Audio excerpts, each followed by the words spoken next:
وعلیکم السلام ورحمۃ اللہ وبرکاتہ. ستاسو الله دی چې زنانه مړي باندې جنازه کولی شي که نه شي، او کور کې به کوي که نه، نارینه چې په کوم ځای کې کوي په هغه ځای کې کولی شي، او خپلوانو باندې کولی شي که نه عام. جواب دا دی چې جنازه باندې لمونځ کول دا په شریعت کې راغلي دي او ثابت دي سړو ښځو ټولو دپاره، ځکه چې نبی صلی الله علیه وسلم فرمایلی دي من شهد الجنازه، څوک هم چې حاضر شو جنازې ته حتی یصلي علیها تر دې چې دی پرې لمونځ وکړي فله قیرات، د دپاره به یو قیرات ثواب وي.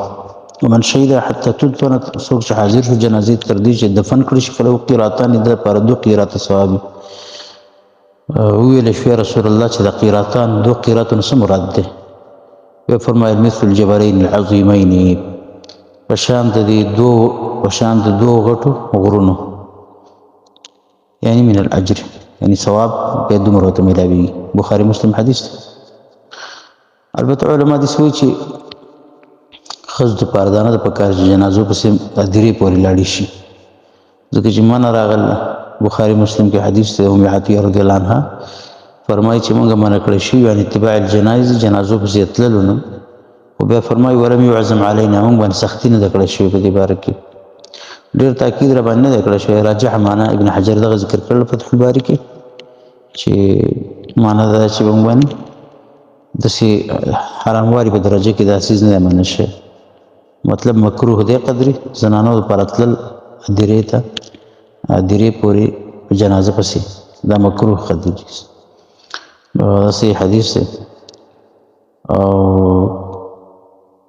مونځ په مړي باندې مونځ چې کوم دی نو د دې نه ښځه منع نه ده، دلیل یې دغه دی چې منع نه ده راغلی، حدیثونه عام دي.